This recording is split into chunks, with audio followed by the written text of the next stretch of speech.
This is page 32 and page 33. I'm going to take them all here. The staff, the bass clef, and the treble clef. Go put it all in here and you can have fun with it.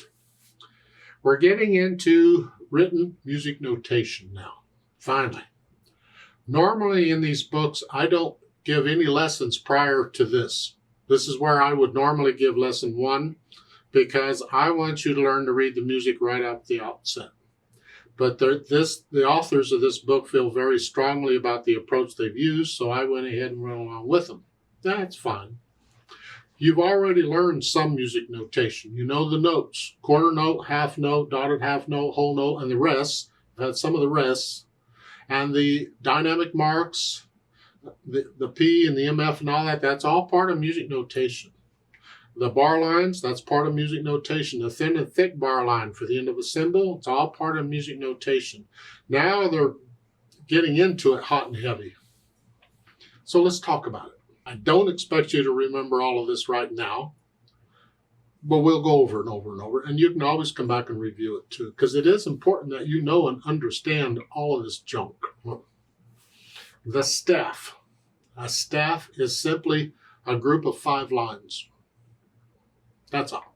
It has spaces in it. The spaces is the stuff in between the lines. We generally just say it's 5 lines. That's a staff. Now, music has evolved. Staves were not always 5 lines, but that's what it is today.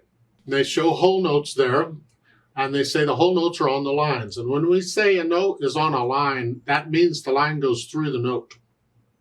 We say it's on a line. Because it can be in spaces at the end there at the top. They have the whole notes in spaces.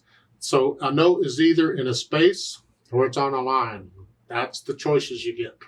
So we got 5 lines and there's 4 spaces in them. Where a note is on these 5 lines tells us which key to play on the piano. And we'll put all that together when we get over here to the clef signs. So when you go up the keyboard, you go up the music here. The notes are going up the staff. So you got line space, line space, line space. Down is the other direction. You figure it out. Okay. And when we have repeated notes, that simply means a note is played more than once. It's not really repeated, but that's what we call it, is repeated notes.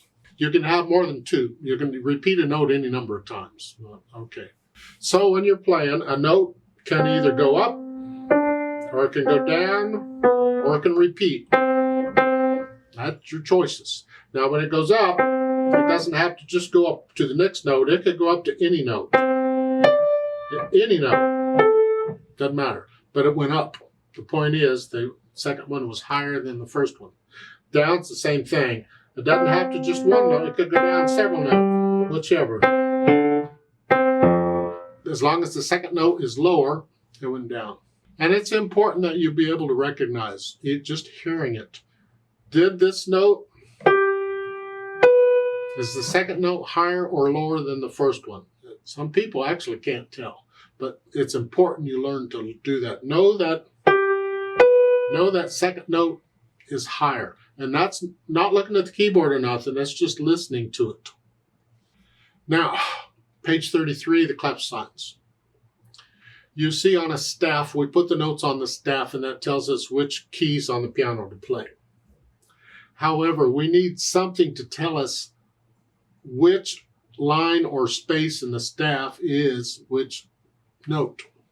And that's what clef signs do. Currently, for piano, we use 2 of them. A bass clef and a treble clef. And they show you what they look like. Keep in mind, a bass clef is also known as an F clef. The reason for that is because it shows you where the note F is on the staff. And the note F we're talking about is the F right below middle C. On the keyboard, there's middle C. We go down to an F. Remember, by now, hopefully you know the names of the keys on the keyboard. Really, you got to know them. It's just, so we're talking about this F. So the bass clef is telling us where on the staff this F note is. And it is the line right between the dots. So when a note comes on that line between the dots, that's the next to the top line, you would play this note on the piano. That's how it correlates.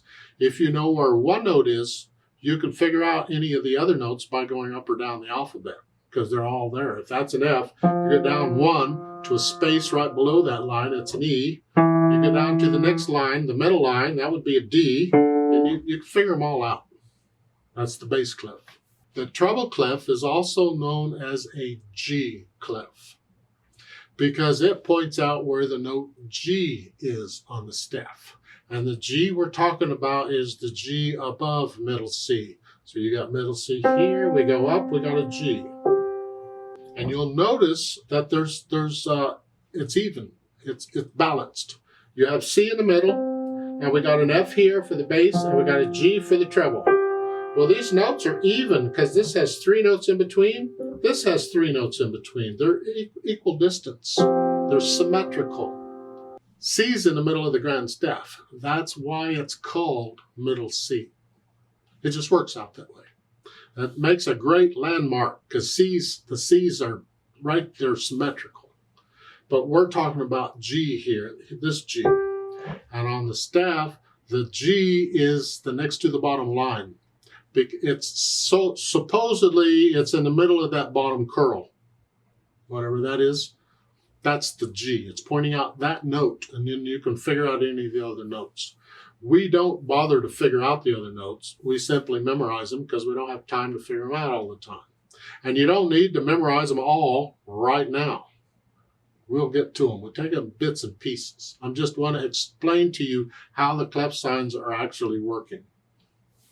There are other clef signs than this, but generally piano only uses these 2. Any instrument that needs a lot of notes would use the bass and clef, or the bass and treble clef signs. Now they're telling you in the middle of the page which hand is doing what, and that's not a rule. It's simply convenience.